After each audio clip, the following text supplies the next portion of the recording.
네, 성도 여러분 안녕하십니까? 행복한 안식일입니다. 네, 오늘 특별히 우리 진리회풀교회에서 다니고 있는 우리 집사님 네 분, 또 가족분들 또 함께 아마 파주에서 함께 모이는 모임이 있는가 봐요. 그래서 우리 가족 모임에 또 저녁에 함께 해주셔서 감사합니다. 어버이날이라서 함께 오신 건가요? 네, 네, 진심으로 환영합니다. 예. 오늘은 출애굽기 17장 세 번째 이야기인데 양이 워낙 많아서 제가 한 번에 못할 것 같아서 오늘은 한 부분만 좀 이야기를 좀 나누고 또 모자란 부분들은 18장 넘어가기 전에 한 번 더 다루든지 아니면 추후에 조금 더 다루든지 한번 해보겠습니다. 출애굽기 17장에 보면 이제 여러 가지 사건들이 이 르비딤 골짜기에서 여러 가지 사건들이 벌어지는데 8절의 내용에 보면 이제 물 부족의 사건 외에 아말렉이 쳐들어오는 이제 사건이 벌어지면서 아말렉과의 전투가 벌어집니다. 근데 이 아말렉이 기습하는 이 무서운 일이 일어나는 원인은 이제 부족한 선지자 298페이지 보면 이제 이거는 피할 수 있는 어려움이라고 했죠. 그죠? 근데 이스라엘 백성들이 하나님에 대한 원망과 불평 때문에 어떤 문제 가운데 하나님을 시험해요. 하나님이 한 번도 우리를 도와준 적이 없다고 하면서 하나님에 대한 원망과 불평 때문에 하나님께서 그 문제를 해결하기 위해서 아말렉의 침공을 허용하셨다고 하는 기록이 있습니다. 그리고 교회 증언 2권 106페이지에 보면 이제 이 부분에 대해서 조금 더 이제 우리에게 중요한 어떤 빛을 주는 글이 있는데 이런 말씀이 있습니다. 주께서는 그들의 길을 물 없는 곳으로 인도하셔서 그들이 당신의 능력의 증거를 많이 본 후에 과거에 계속 봤잖아요. 그죠? 본 후에 고통 중에 하나님께 찾아가고 이게 이제 공식이 돼야 돼요. 고통 중에 하나님께 찾아가고 그분께 대한 과거의 반역적인 불평을 회개하였는지를 알아보시려고 시험하셨다. 그래서 르비딤 골짜기로 인도하신 거예요. 근데 이 시험을 통해서 이스라엘 백성들이 여전히 과거의 죄로부터 정결하게 되지 못했음을 드러냈고 그러자 하나님이 어떻게 하셨다? 또다시 이제 훈육을 해야 되기 때문에 아말렉의 공격을 허용하셨다고 하는 거예요. 여러분 이것은 실제적으로 우리 삶에 벌어지고 있는 일들이에요. 그래서 하나님께서 이 아말렉이라고 하는 어떻게 보면 조금 더 실제적이고 조금 더 강도 높은 교육의 장에서 훈육하기 위해서 이제 이들을 그 교육장으로 이끌어 가셨다고 하는 거예요. 근데 이 아말렉의 입장에서 이스라엘 백성들을 이 아말렉이 공격하게 된 목적은 이제 제가 지난주에 말한 것처럼 이스라엘 백성들이 가나안을 향해 가는 것을 막기 위해서 공격했다고 했습니다. 한 명도 가나안으로 들어보내지 않겠다, 우리가. 그래서 이들과는 협상이나 무슨 대화로 이 문제를 해결할 수 없어요. 내가 뭘 줄 테니까 우리 치지 말라 이렇게 할 수가 없어요. 다 죽이려고 하는 거예요. 그래서 이들과 무조건 싸워 이겨야지만 이스라엘 백성들은 광야에서 살아남을 수 있고 반드시 정복해야 돼요. 그리고 또 가나안을 향해 갈 수 있는 길이 열리게 되는 거예요. 근데 문제는 이 아말렉은 이스라엘 백성들의 힘으로는 이길 수가 없는 상대라고 하는 거예요. 왜냐하면 이 아말렉 족속은 사막에서 오랜 기간 실전 싸움을 통해서 훈련되어진 전투 민족이에요. 호전적인 민족이에요. 근데 이에 비해서 이들을 상대해 싸우는 이스라엘 백성들은 완전히 무방비 상태, 다시 말하면 비무장 상태였어요. 더군다나 전쟁 경험이 거의 없는 이집트 노예들이 이 아말렉과의 싸움에서 이긴다고 하는 것은 불가능한 일이에요. 근데 어떻게 이들이 이 전쟁에서 이길 수 있을까? 이 지점에서 그들은 또다시 과거의 실패를 복귀해야 돼요. 그것을 배우지 못했기 때문에 하나님은 또다시 이 교육장으로 이들을 끌고 와서 이 시험의 지점에 서게 한 거예요. 또 한 번 보면 자, 제가 방금 전에 보였던 글을 또 한 번 읽어보겠습니다. 주께서는 그들의 길을 물 없는 곳으로 인도하셔서 그들이 당신의 능력의 증거를 많이 본 후에 고통 중에 하나님께 찾아가는 훈련을 계속 시키고 있다고 했죠. 그래서 하나님은 같은 시련으로 계속 시험하면서 똑같은 시험을 계속 반복하는 거예요. 그들이 하나님의 역사를 배우고 그들의 죄된 불순종과 반역적인 불평을 회개하게 되기를 하나님 바라셨어요. 여기서 이제 그런 문제들이 해결되어지기를 바란 거예요. 그래서 하나님은 어떻게 보면 보다 더 실질적으로 어떻게 우리의 문제 속에서 하나님의 실질적인 도움을 받을 수 있는지, 그러니까 어떻게 보면 현장 학습을 통해서 하나님의 이 교육을 최적으로 공부할 수 있는 최적의 장소로 인도하신 거예요. 그게 바로 뭔가 하면 르빌림 골짜기에서 벌어지는 아말렉과의 전투였다고 하는 거예요. 여러분, 오늘 우리가 신앙생활을 통해서 배우는 이 모든 것들이 여러분들의 삶 속에서 힘이 돼야 실질적으로 이걸 활용할 수 있어야 됩니다. 어쨌든 당시 이스라엘 백성들은 가나안으로 나가기 위해서 그 길을 막고 서 있는 아말렉 족속을 반드시 이겨내야 되는데, 이때 이 모세가 어떤 전략을 가지고 이 싸움을 싸웠는가 하면 9절부터 11절까지의 말씀을 같이 한번 읽어보겠습니다. 자, 9절부터 11절 말씀 시작. 모세가 여호수아에게 이르되 우리를 위하여 사람들을 택하여 나가서 아말렉과 싸우라. 내일 내가 하나님의 지팡이를 손에 잡고 산 꼭대기에 서리라. 여호수아가 모세의 말대로 행하여 아말렉과 싸우고 모세와 아론과 훌은 산 꼭대기에 올라가서 모세가 손을 들면 이스라엘이 이기고 손을 내리면 아말렉이 이기더니. 네, 이 싸움에서 보면 우선 9절에 보면 이제 모세가 여호수아로 하여금 군대를 이끌고 전선의 최전방에 나아가 싸우게 합니다. 예. 그러니까 이제 실질적으로 군대를 이끌고 나가는 그냥 뒤에서 기도만 한 건 아니에요. 군대를 끌고 나가게 해요. 그리고 자신은 하나님의 지팡이를 들고 아론과 훌을 데리고 산 꼭대기에 올라갔다고 합니다. 그래서 지금 이 아말렉을 상대로 이제 싸우고 있는 첫 번째 전선은 최전선에 싸우고 있는 여호수아와 이스라엘 군대는 최전선에서 아말렉과 더불어 싸우는 이 현장 전투가 벌어지고 있고, 그 후방에서 싸우고 있는 사람이 누구인가 하면 아론과 모세와 훌입니다. 그래서 이 두 군데에서 모두 다 아말렉과의 전쟁터에서 승리를 위해 싸우고 있는 사람들이 이렇게 보여지는 거예요, 지금. 그래서 싸움은 몇 군데서 벌어지고 있다? 네, 두 곳에서 벌어진다는 거예요. 이거 기억해야 돼요. 그러니까 우리도 마찬가지로 어떤 인생의 전쟁이 벌어질 때 우리의 전선은 두 군데서 싸움이 벌어져야 돼요. 한 군데서만 싸우면 안 되는 거예요. 기도하는 장소에서만 싸우는 것도 아니고 현장에서만 싸우는 것도 아니고 두 군데에서 싸워야 된다고 하는 거예요. 근데 가만히 보면 이 싸움의 결과가 좌우되고 있는 것은 이 치열한 싸움이 벌어지고 있는 현장이 아니라 어디다? 르비딤 골짜기가 아니라 어디다? 산 꼭대기였다고 하는 사실을 하나님은 보여주고 있는 거예요. 그래서 11절에 보면 모세의 손이 피곤을 느껴서 내려오게 되면 아말렉이 이기게 되고, 반대로 모세가 손을 들면 이스라엘이 이기는 걸 보여주는 거예요. 이런 글이 있습니다. 그 교회 증언 2권 107페이지에 있는 말씀인데요. 이스라엘이 아말렉에게 공격을 당하였을 때 모세는 여호수아에게 원수와 싸울 지휘권을 넘겨주고 하나님의 지팡이를 손에 잡고 이렇게 저렇게 싸우라고 말하지 않고 네가 알아서 싸워 하고 지휘권을 다 넘겨준 거예요. 그리고 모세는 하나님의 지팡이를 손에 잡고 서서 이스라엘 백성들이 보는 가운데 손을 하늘로 뻗어서 반역적이고 불평하는 이스라엘에게 힘과 능력은 하나님 안에 있음을 보여주었다 하는 거예요. 하나님은 그들의 힘이시며 능력의 근원이셨다고 하는 거예요. 모세가 힘이 있다고 생각하는데 모세가 힘이 있는 게 아니라 모세가 힘이 있었던 것은 모세가 하늘로부터 힘을 받았기 때문이라고 하는 걸 보여주는 거예요. 그것을 보여주려고 이 르비딤 전투 상황에 결정적 영향을 미치고 있는 기도의 비밀을 이제 다 공개하는 거예요. 이스라엘 백성들에게. 모세의 손이 올라갔다고 하는 건 뭘 의미할까요? 하나님의 팔을 붙들었다고 하는 거예요. 하나님의 팔을. 예. 이 말은 기도를 통해서 하나님의 능력의 손을 탁 붙잡고 있다고 하는 거예요. 그럴 때 이스라엘 백성들이 쫙 밀고 나가는 거예요. 예. 반대로 모세의 손이 내려갔다고 하는 것은 뭐예요? 하나님의 이 능력의 팔을 붙드는 손을 놓았다고 하는 것이죠. 내려가면서 이렇게, 그죠?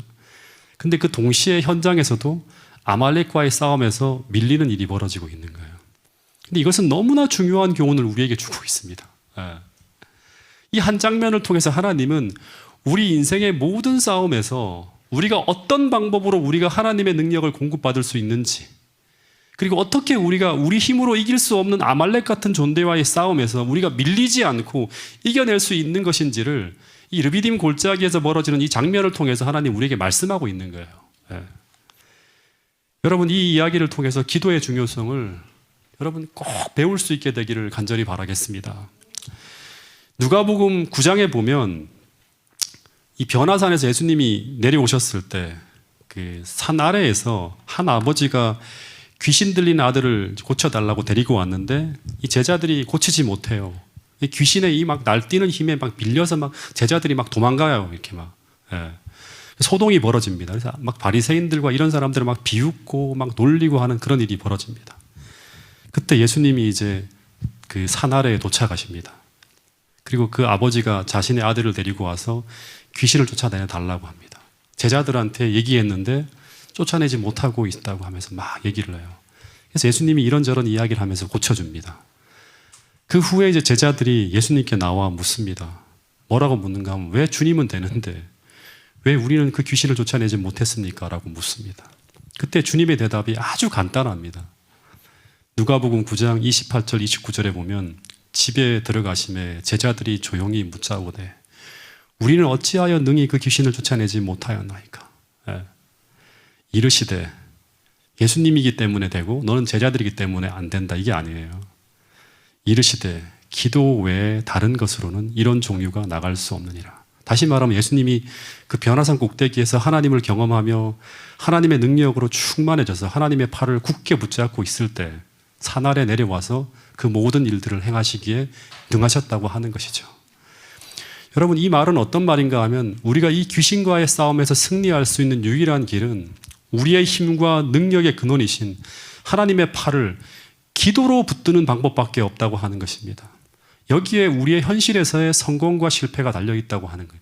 현실에서 우리가 능력 있는 그리스도인으로 살아가든지 아니면 매 순간마다 사단에게 굴복하는 실패하는 그리스도인으로 살아가는지 그 성공과 실패의 비결이 여기에 달려있다고 하는 것입니다.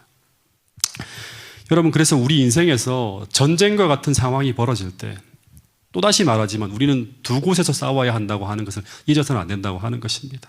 하나는 실제 문제가 터지고 싸움이 벌어지는 눈에 보이는 실제 현장입니다. 여기에 달려가서 열심히 싸워야 돼요, 우리가. 예. 또 하나는 하늘로부터 필요한 도움을 끌어오기 위해서 하나님의 팔을 붙들고 씨름해야 되는 기도의 골방에서 싸워야 된다고 하는 것입니다. 그런데 실제 전장의 상황을 좌우하는 더 중요한 곳은 어디다? 기도의 골방이라고 하는 것입니다. 여러분, 이것은 너무나 중요한 것이에요. 이것을 우리가 인지하지 않고 이것을 인식하지 않고 살아갈 때 우리는 번번이 실패하는 일을 계속 경험하게 될 것이라고 하는 것입니다. 그래서 하나님은 이스라엘 백성들에게 이 기도의 비밀을 알려주기 위해서 이 베일을 탁 벗겨서 우리가 기도할 때 우리의 현장에서 어떤 일이 벌어질 수 있는지를 실제로 보여주며 그것을 성경에 기록하도록 하기 위해서 하나님은 모세로 하여금 어디로 올라가라? 산꼭대기로 올라가라고 하는 거예요. 그래서 이 넓은 평지에서 벌어지고 있는 이 모든 장면들을 다 보여주면서 기록에 남기셨다고 하는 것입니다. 다시 말해서 싸움이 여러 차례 이기고 지고 하는 상황을 계속 반복하게 하시면서 이 싸움이 왜 밀리게 되고 왜 그들이 다시금 승리하게 되었는지를 다시 말해서 기도하는 모세의 손이 올라가고 내려옴을 통해서 어떻게 상황이 바뀌어지고 있는지를 계속 현실의 상황을 통해서 보여주며 가르쳐 주신 거예요. 다시 말하면 기도할 때 우리가 하나님의 능력의 팔을 붙들 때 믿음의 기도를 하나님 앞에 올릴 때 현실에서 어떤 일이 벌어질 수 있는지를 보여줬다고 하는 거예요. 여러분, 근데 산 아래에서 싸우고 있는 여호수아는 이 사실을 알았을까요? 몰랐을까요? 몰랐겠죠. 왜냐 그러면 뒤에서 벌어지고 있는 산꼭대기에서 벌어지고 있는 장면을 볼 여유도 없죠. 막 치열하게 막 싸우고 있는. 근데 내가 왜 밀리고 있는지, 왜 내가 이기게 되는지 당시에는 몰랐을 거예요. 근데 나중에 출애굽기 17장 14절에 보면 전쟁이 다 끝난 다음에 하나님은 모세에게 이것을 책에 기록하여 어떻게 알아? 기념하게 하고 그 다음에 여호수아의 귀에는 어떻게 알아?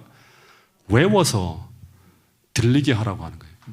왜 너희가 이 전쟁에 승리했는지, 이 르비딤 전투에서 왜 비무장 상태였고 여러 가지 모든 조건들이 불리하고 절대 이 아말렉과의 싸움에 승리할 수 없는 조건이었음에도 불구하고 내가 왜 우리가 이기게 됐는지, 그리고 왜 우리가 밀리게 됐는지를 다 기록해서 보여주게 하는 거예요. 이 모세가 본 모든 것을 책에 기록하여 기념하라고 할 때 이 기념이라고 하는 단어가 어떤 단어인가 하면 그 구약에서 많이 쓰이는 히브리어로 자카르라고 하는 단어를 써요. 네. 이 자카르라고 하는 단어는 뭐냐 그러면 생각나게 하고 회상하게 하고 기억나게 하는 거예요. 네. 어떤 의미 속에는 깊이 생각하게 하는 거예요. 네. 그런 의미예요. 왜 이 상황들을 깊이 생각해야 되는가? 왜냐하면 이후에 교회의 지도자가 될 여호수아는 이 사실을 분명히 알아야 했기 때문이에요. 이것을 알지 못하면 우리는 오로지 이 현실 세계의 힘, 오직 육적 힘만 의지해서 이 땅의 문제를 풀어가며 살아가게 된다고 하는 것입니다. 여러분, 그런 그리스도인을 우리는 어떤 그리스도인이라고 하죠? 오직 현실만을 바라보고 이 현실의 힘만을 생각하면서 모든 걸 판단하고 이 현실의 힘만을 가지고 의지해 살아가는 사람을 우리는 뭐라고 하죠? 그런 그리스도인을 뭐라고 부르죠? 어떤 그리스도인이라 한다? 육적 그리스도인이라고 합니다. 네. 다시 말해서 육적 그리스도인이라고 하는 건 뭐냐? 우리 삶에 벌어지는 그 모든 어떤 현실을 보면서 이 현실의 배후를 볼 수 없어요. 그렇기 때문에 오직 현실의 힘만을 의지해서 이 땅의 문제를 풀어나가게 되는 사람이에요. 그래서 어떤 문제 앞에서 하나님의 능력과 기도의 능력을 개입시켜 생각하지 못합니다. 왜냐하면 그것을 경험한 적이 없기 때문이에요. 그래서 문제가 터질 때마다 현장에서는 대단히 열심히 뛰어다니며 싸우지만 그러나 기도의 골방에서 벌어지는 골방 전투는 거의 일어나지 않는다고 하는 거예요. 골방 전투는 일어나지 않는 거예요. 왜냐하면 육적 그리스도인은 하나님의 능력과 기도의 능력을 거의 의식하지도 않고 의지하지도 않고 살아가기 때문이에요. 그래서 육적 그리스도인은 열심히는 살지만 기도하지 않는 그리스도인이라고 하는 거예요. 기도를 하더라도 아주 의식적이고 형식적인 얕은 기도 이상으로 들어가지 않습니다. 그래서 그들의 삶에는 성령으로 이루어지는 삶의 열매가 거의 나타나지 않습니다. 이렇게 살아가는 사람들은 이제 어떤 일을 당하게 되는가 하면 이제 이스라엘 백성들이 계속 거의 대부분 육적 그리스도인입니다. 이스라엘 백성들이. 그래서 이후 가나안으로 들어가기 직전에 어떤 일이 벌어지는가 하면 아말렉보다 더 강력한 가나안 자손들과 만나서 싸워야 하는 일이 벌어지는데 이 육적 그리스도인은 한 번도 그런 현실에서 하나님의 능력을 경험해 본 적이 없기 때문에 그들은 눈에 보이는 현실의 위협 앞에서 믿음을 잃어버리고 가나안을 향한 전진을 멈추게 됩니다. 못 가게 된다고 하는 거예요. 즉 그들은 가나안의 민족 앞에 무릎을 꿇게 되는 거예요. 이게 바로 가데스 바네아에서 벌어진 일이죠. 이 사람들은 전부 다 현실적인 것만을 현실적인 것 이상은 보지 못해요. 육적 그리스도인이에요. 그래서 가데스 바네아에서 가나안으로 들어가지 못한 이유는 바로 뭔가 하면 베일에 가려진 하나님을 경험으로 알지 못한 육적 그리스도인들이었기 때문에 가나안 민족 앞에 그냥 싸워보지도 못하고 무릎을 꿇었다고 하는 것이죠. 근데 참 그리스도인은 눈에 보이는 것만 보며 이 땅을 사는 사람들이 아니라 베일에 가려진 장막뒤를 바라보면서 오늘 우리가 당면한 현실의 싸움을 싸울 수 있는 사람들이 누구이다? 참 그리스도인이에요. 영적 그리스도인이라고 할 수 있겠죠. 그들은 그들의 뒤에 어떠한 분이 계신지, 그리고 그분이 어떻게 오늘 현실의 싸움에서 우리를 도와줄 수 있는지를 이렇게 설교를 통해 듣고 배우는 게 아니라 경험을 통해 아는 사람들이라고 하는 것이죠. 여러분, 그래서 갈렙과 여호수아는 이 아말렉 전투에서 배운 바대로 그 현실의 배후를 바라보면서 아낙 자손이 아무리 거인이고 그리고 우리 앞에 있는 이 성이 아무리 난공불락의 요새라 하더라도 우리의 기도의 손이 올라가고 그래서 우리가 하나님의 능력의 팔을 붙들고 싸운다면 우리는 아낙 자손을 이길 수 있고 그 성을 정복할 수 있다고 하는 믿음을 나타낸 사람이 바로 누구다? 이 갈렙과 여호수아라고 하는 것이죠. 그 사람들은 영적 그리스도인, 참 그리스도인이라고 하는 거예요. 여러분, 라오디게아 교회에 보내는 기별에 보면 하나님이 우리에게 뭐를 사서 바르라고 하죠? 성령의 안약을 사서 바르라고 하는 말씀이 나와요. 이 안약은 성령의 안약이죠. 이것은 오늘 늘 우리가 성령을 통해서 현실 이상을 바라볼 수 있는 사람이 되어야 된다고 하는 것입니다. 다시 말하면 우리의 현실 이상을 보지 못하는 눈먼 자가 되지 말고 늘 나의 현실에 절대적인 영향을 미치고 있는 이 베일의 장막 뒤의 모습을 매 순간 확인하며 오늘 현실의 싸움을 싸우라고 하는 거예요. 지혜롭게 싸우라고 하는 것입니다. 여러분, 이것을 확인한 바울은 에베소 6장 12절에서 이런 말을 하고 있는 거예요. 에베소 6장 12절 말씀은 같이 한번 읽어보겠습니다. 시작. 우리의 씨름은 혈과 육을 상대하는 것이 아니요 통치자들과 권세들과 이 어둠의 세상 주관자들과 하늘에 있는 악의 영들을 상대함이라. 예, 우리의 씨름은 혈과 육이 아닌, 다시 말하면 눈에 보이는 것만을 이렇게 상대해 싸우지 않는다고 하는 거예요. 자기는. 여러분, 참 이게 쉬운 일이 아니에요. 그죠? 우린 대부분 다 눈이 멀어 있어요. 그리고 희미하게밖에 보질 못해요. 그래서 항상 혈과 육을 상대하는 싸움을 싸워요. 근데 사도 바울은 우리의 싸움은 혈과 육이 아닌 보이지 않는 하늘에 있는 악의 영들을 상대하는 싸움이라고 분명하게 이야기하고 있습니다. 여러분, 그래서 우리의 전쟁터는 두 군데에서 벌어지는 것이다. 하나는 오늘 우리 눈에 보이는 실제 현실 속에 나타난 현장에서의 벌어지는 싸움이고, 또 하나는 우리가 기도하는 곳이라고 하는 거예요. 또다시 반복하지만 두 군데가 모두 중요하지만, 모두 다 열심히 해야겠지만, 그 중에서도 실제 전쟁의 성패를 좌우하는 것은 우리가 문제로 씨름하는 실제 현장이 아니라 오늘 우리가 하나님의 손을 실제적으로 붙잡고 하나님으로부터 오는 축복과 능력과 은혜의 힘을 공급받아야 되는 어디다? 이 기도의 골방이라고 하는 거예요. 기도의 골방.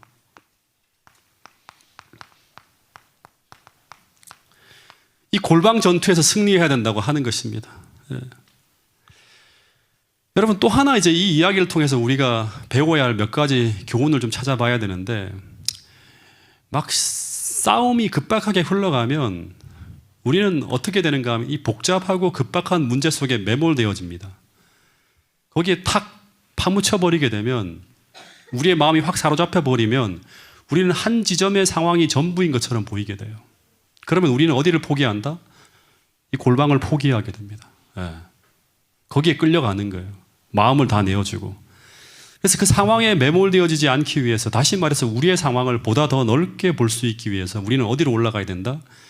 영적 산꼭대기 같은 곳으로 올라가야 한다고 하는 것입니다. 다시 말해서 내가 치열하게 싸우고 있는 그 현장을 보다 더 넓은 관점에서, 특별히 높은 곳에서 내려다보는 관점으로 내가 싸우고 있는 그 현실을 볼 수 있어야지만 우리는 매 순간 믿음의 선택을 할 수 있고 믿음으로 그 현실에 맞설 수 있다고 하는 것입니다. 그래서 이 높은 곳에 올라가서 내려다보는 관점이라고 하는 것을 저는 어떻게 생각하는가 하면 하나님의 관점으로 나의 현실을 보는 거예요. 하나님의 관점으로 나의 현실을 보는 거예요. 그래서 현실 세계만 보는 것이 아니라 하나님의 세계를 함께 볼 수 있는 관점으로 나의 현실을 보는 것입니다. 그렇게 볼 수만 있다면 우리는 소소하고 작은 하나하나에 절망하며 매달리지 않고 보다 더 거시적인 안목으로, 하나님께서 보시는 지혜의 안목으로 더 신앙적이고 더 믿음을 가지고 그 문제를 바르게 풀어갈 수 있는 지혜를 얻을 수 있는 거예요. 그래야지만 우리가 하나하나의 문제를 하나님의 도움을 실제적으로 끌어들이면서 바르게 풀어내갈 수 있다고 하는 것입니다. 근데 이런 영적 산꼭대기로 올라가기 위해서, 거기서 나의 현실을 보기 위해서 우리는 어떻게 해야 되는가? 기도하는 골방에서 기도로 하나님께서 주시는 그 안약을 바름으로 우리의 영적 눈이 밝아져야 된다고 하는 것입니다. 정말 중요한 것입니다. 그리고 더하여서 시시때때로 계속 우리가 막 이제 골방에 올라가서 그런 많은 시간들을 보내야 되는 그런 필요도 있지만, 또 하나는 믿음으로 계속 성장해야 돼요. 성장한다고 하는 것은 뭔가 하면 자꾸 이게 우리가 키가 커가는 것처럼 영적으로 커가는 거예요. 그래서 계속 하나님의 안목을 구하며 말씀을 펼쳐야 되고, 기도하는 가운데 하나님과 교제하면서 깊은 영성을 구해야 돼요.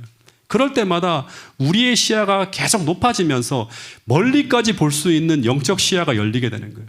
그러면 진짜 작은 것들 때문에 가슴 아파하고 힘들어하지 않아요. 우리 하나님의 관점에서 나의 현실을 이해하게 되고 보다 더 거시적인 안목으로 더 여유로운 어떤 선택을 할 수 있는 믿음의 큰 어떤 거장이 될 수 있는 것입니다. 여러분, 또 하나 제가 주목해 보는 것은 뭔가 하면, 이 기도하는 것이 힘든 일입니까? 어려운 일입니까? 여러분들 기도해 보셨죠? 기도하는 게 힘듭니까? 어려운 겁니까? 힘들어요? 쉬워요? 네? 여러분, 기도하는 것은 힘든 일입니다. 분명해요. 그래서 모세의 팔이 피곤함을 느끼면 어떻게 합니까? 내려오는 거예요. 그때 아론과 훌이 들어 올려주죠. 이렇게. 기도가 노동이요, 수고하며 애써야 하는 영적인 전투라는 것을 보여주는 게 골방 전투라고 하는 거예요. 기도가 잘 안 돼요. 우리가 그래서 기도하기가 참 힘든 게 왜냐 그러면 복잡한 생각 때문에 그럴 수도 있고, 또 우리의 먹는 것들, 또 우리가 어떤 생각하는 그런 것들이 영적 세계로 잘 이어지지 않아요. 이 마지막에 굉장히 어두워요, 세상이.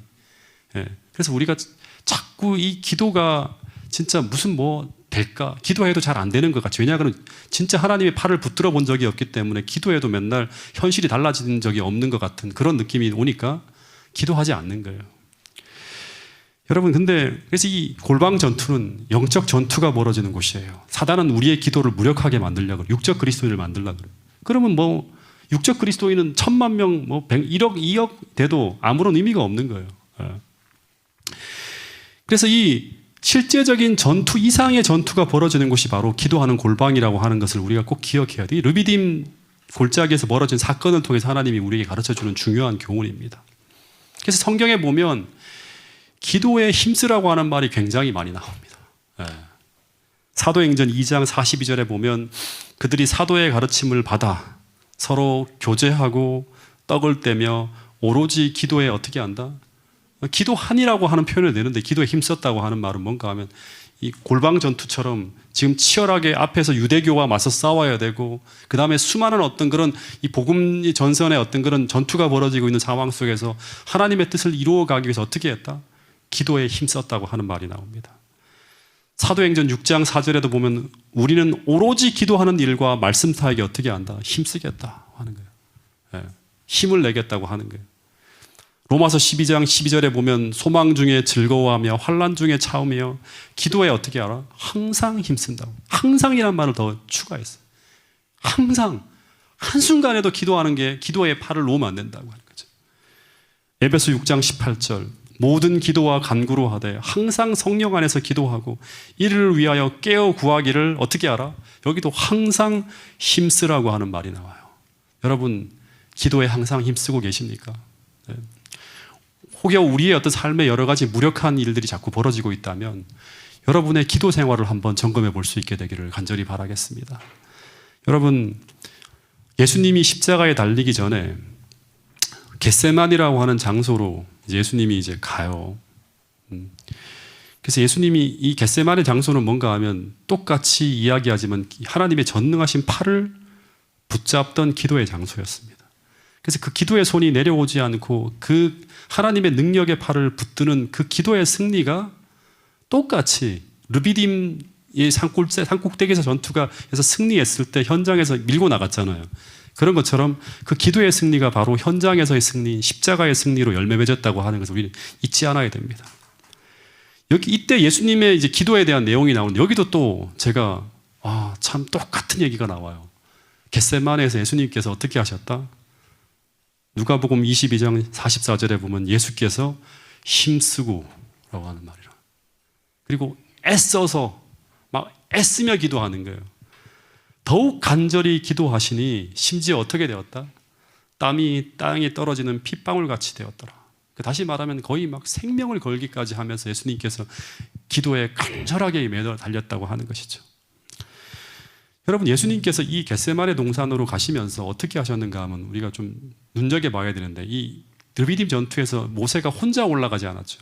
하나님이 어떻게 했는가 하면 이 모세가 올라갈 때 자기 혼자 올라가지 않고 어떻게 올라갔다? 아론과 훌을 데리고 올라갔잖아요. 그 기도의 골방 전투를 하기 위해서, 기도의 전투를 벌이기 위해서. 근데 예수님도 겟세마네 동산으로 가시면서 혼자가 아닌 제자들에게 기도를 요청하는 장면이 나옵니다. 이 마태복음 26장 36절부터 41절에 보면 이에 예수께서 제자들과 함께 겟세마네라고 하는 곳에 이르러 제자들에게 이르시되 내가 저기 가서 기도할 동안에 너희는 여기에 앉아 있으라고 했는데 그냥 앉아서 가만히 있으라고 했나요? 시대의 소망에 보면 실제로는 기도를 요청했어요. 제자들에게. 그리고 특별히 예수님은 이 사람들만이 아니라 거기서 세 사람을 더 추려요. 베드로와 세베대의 두 아들, 다시 말하면 야고보와 요한을 데리고 더 깊숙한 곳으로 데리고 갑니다. 그래서 거기서 예수님이 고민하고 슬퍼하사 내가 정말 고민해서 죽게 되었으니 너무너무 힘든 싸움을 싸우고 있으니까 너희는 여기에 머물러 나와 함께 어떻게 하라? 깨어 있으라고 하는 말은 뭐예요? 함께 기도하라고 하는 거죠. 예, 기도를 요청하고 있는 거예요. 그러면서 예수님께서 이렇게 막 기도하는데 지금 겟세마네 상황은 어떤 상황인가 하면 이제 사단이 예수님과의 마지막 싸움을 위해서 악의 모든 세력을 총동원해서 예수님이라고 하는 그 한 표적을 쓰러뜨리기 위해서 총공세를 펼치며 최후의 전쟁을 위해서 십자가로 몰려오는 상황이었어요. 예수님을 어떻게든 그 믿음에서 쓰러뜨리기 위해서 공격하는 그런 상황이었어요. 근데 이런 위급한 상황에서 주님도 이에 맞서 이 지상에서 그분이 인간으로서 그분이 할 수 있는 모든 힘을 다 끌어들이는 거예요. 싸워서 이겨야 되기 때문에 이 영적 전투에서 이기기 위해서 모든 힘을 다 끌어들여야 되는데 그러기 위해서 주님이 한 일이 무엇인가? 인간 예수님이 하신 일이 무엇이었는가를 우리는 반드시 보고 배워야 돼요. 첫 번째는 어떻게 하셨다? 기도에 집중할 수 있는 가장 조용한 곳을 찾아가는 거예요. 이 기도의 골방을 찾아가는 거죠. 예. 여러분, 저도 마찬가지로 정말 중요한 싸움을 앞두고 정말 하나님의 팔을 붙들어야 될 정말 중요한 기도를 해야 될 때는 저는 기도가 제일 잘 되는 곳을 찾습니다. 예. 다시 말해서 기도에 집중할 수 있는 곳을 찾는 거예요. 그냥 잠자리에 엎드려 누워서 그냥 주님 도와주세요 하고 막 잠깐 1분, 2분 이렇게 기도하는 게 아니라 진짜 여러분 인생의 문제에서 하나님의 답과 하나님이 주시는 그러한 어떤 도움을 받기를 원한다면 기도해야 됩니다. 그냥 기도하는 게 아니라 기도에 힘써야 돼요. 그리고 정말 중요한 전쟁이 벌어지고 있다고 하면 어떻게 해야 되는가 하면 기도에 집중할 수 있는 곳을 찾아가야 돼요. 예. 제가 서재에서 기도가 잘 안 될 때가 있어요. 그럼 어떻게 해야 되는가 하면 교회로 옵니다. 교회에서 의자에 앉아서 기도가 잘 안 될 때가 있으면 단상 옆에 있는 기도실로 들어갑니다. 거기서 기도하는 거예요. 그러니까 최대한 하나님과 소리내어서 기도하고 정말 집중해서 할 수 있는 그런 장소를 찾아야 하는 것은 되게 중요한 일이라고 하는 거예요. 왜냐하면 그만큼 기도가 실제 우리의 현실에서 벌어지는 부분에서 큰 역할을 감당한다고 하는 거예요. 우리의 현실의 상황들을 좌우할 수 있는 일이 어디에서 벌어진다? 우리가 어떻게 기도하는가에 따라서 달라진다고 하는 거예요. 그래서 마찬가지로 주님도 그렇게 기도하셨다고 하는 거예요. 그냥 다락방에서 기도해도 되는데 아니면 포도원에서 그냥 기도해도 되는데 그렇지 않고 주님께서 어떻게 하셨다? 격리된 휴식처로 들어가셨다고 하는 거예요. 왜냐하면 이 기도가 힘있게 올려지며 하나님의 능력의 팔을 붙드는 순간 어떻게 된다?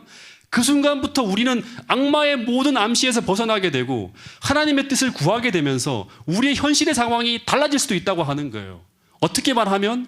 하나님의 팔을 붙들기만 하면. 그래서 사단은 어떻게든 그런 하나님의 팔을 붙들지 못하도록 하기 위해서 기도를 방해하는 일들을 하게 된다고 하는 것입니다. 또 하나 다시금 또 우리가 놓치지 말아야 될 것은 무엇인가 하면 주님은 두 번째는 혼자만 들어가기를 원하지 않았다고 하는 거예요. 다시 말해서 그분은 자신을 위해 기도할 수 있는 세 제자들을 데리고 들어가서 함께 기도하려 하셨다고 하는 거예요. 처음에는 이 세 제자만이 아니죠. 나머지 제자들도 다 기도하게 했어요. 근데 세 명의 제자들은 예수님이 얼마나 중요한 기도를 하고 있는지를 보여주면서 당신을 사랑하기 때문에 더 치열하게 기도할 수 있도록 하기 위해서 같이 함께 기도하자고 하는 거예요.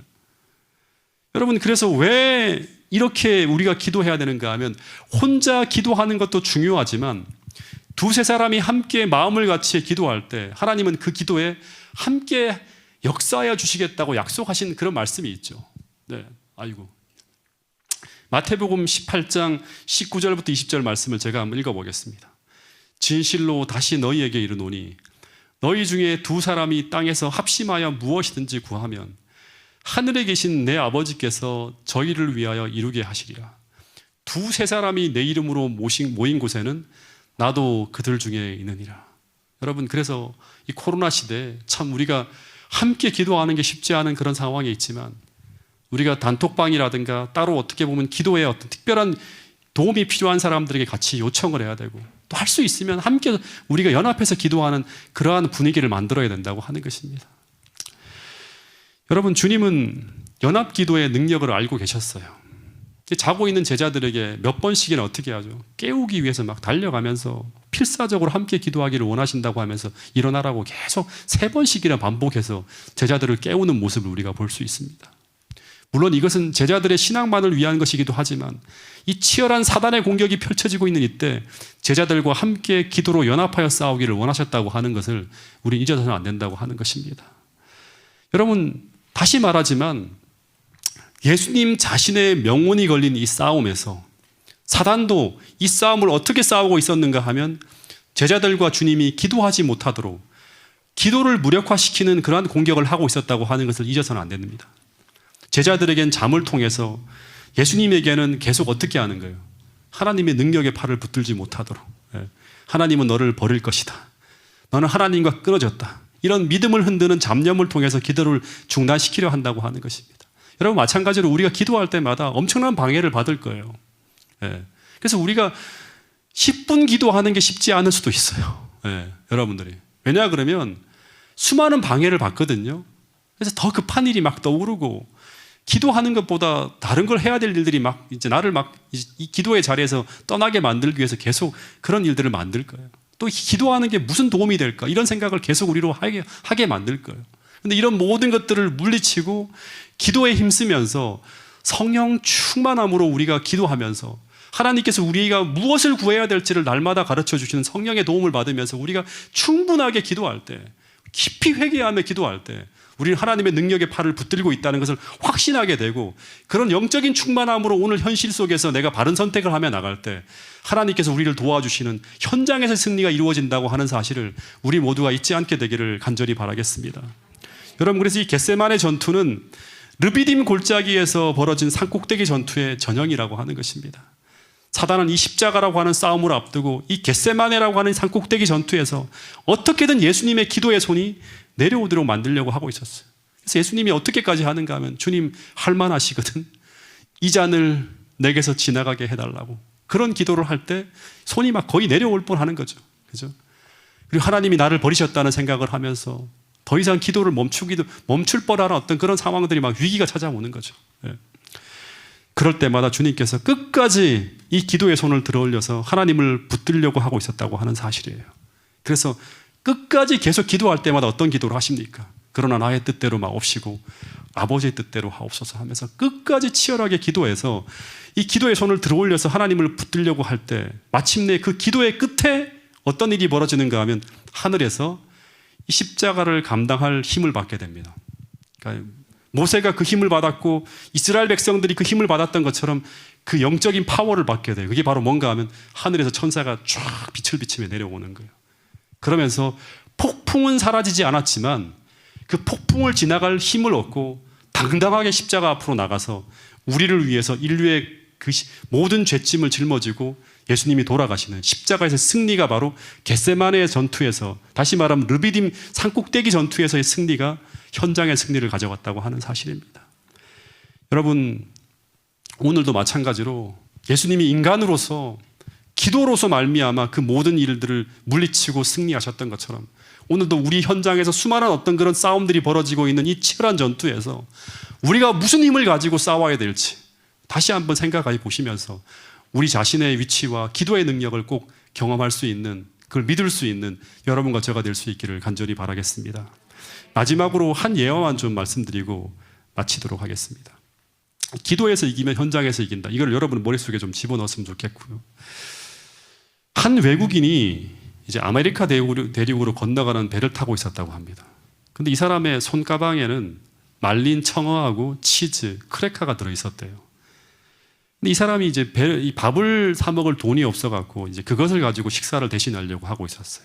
그래서 매 끼니 때마다 갑판에 홀로 나와서 조촐한 식사를 했는데, 근데 다른 식객들은 전부 다 그 식당 칸에서 막 이렇게 이제 줄을 서 들어가는 거예요. 근데 거기 막 굉장히 맛있는 냄새가 막 나는 거예요. 그러니까 뷔페 같은 막 그런 맛있는 식사를 하고 있었던 거예요. 이 사람이 음식 냄새를 맡으면서 늘 먹고 싶은 마음에 이제 굉장히 마음에 허전한 그런 마음을 가졌대요. 근데 어느 날 배가 이제 거의 뉴욕항에 도착할 무렵에 이 사람이 먹고 있는 음식이 질린 거예요. 그래서 용기를 내서 사무장에게 가서 물었답니다. 이 푸짐하고 맛있는 식사 한번 하려면 얼마를 내야 되냐고 물었대요. 그랬더니 그 사무장이 하는 말이 티켓을 한번 볼 수 있습니까? 라고 물었대요. 그 티켓을 딱 보여줬더니 사무장이 하는 말이 선생님의 티켓은 여행 중에 전 식사 대금이 다 포함되어 있는 것이라는 그런 말을 했다고 합니다. 그래서 얼마든지 식사를 자유롭게 할 수 있는 티켓을 가지고 있었던 거예요. 근데 여러분, 얼마나 많은 하나님의 백성들이 이와 같은 실수를 범하는지 모른다고 하는 것입니다. 이미 하나님은 십자가를 통해서 값이 지불된 수많은 축복을 받을 자격을 가지고 있음에도 불구하고 우리는 그것을 누리지 못하고 어리석은 승객들과 같이 매일같이 하나님의 그 전능한 능력과 하늘의 풍성한 은혜를 소유하지 못하고 매일같이 우리는 절망 가운데서 마치 아버지가 없는 고아처럼 그렇게 힘없이 살아가고 있는 그러한 인생을 살아갈 수 있다고 하는 것입니다. 여러분, 우리의 모든 영적인 무력함, 낙담, 그 다음에 우리의 모든 허약함은 우리가 기도하지 않기 때문에, 다시 말하면 하나님 앞에 구하지 않기 때문에 너무나 무력하게 우리가 살아가고 있을 수 있다고 하는 거예요. 우리 마음에 모든 밀려오는 이런 어떤 우울감, 불안감 또는 너무나 쉽게 넘어지는 그런 영적인 허약함, 이 모든 것들을 하나님께 기도함으로 말미암아 우리의 마음에 다시금 하나님의 어떤 건강한 마음을 채움으로 말미암아 구함으로 말미암아 우리가 보다 더 건강하고 힘 있는 그리스도인으로 날마다 생애할 수 있는 여러분과 제가 될 수 있기를 간절히 바라면서 오늘 말씀을 줄이도록 하겠습니다.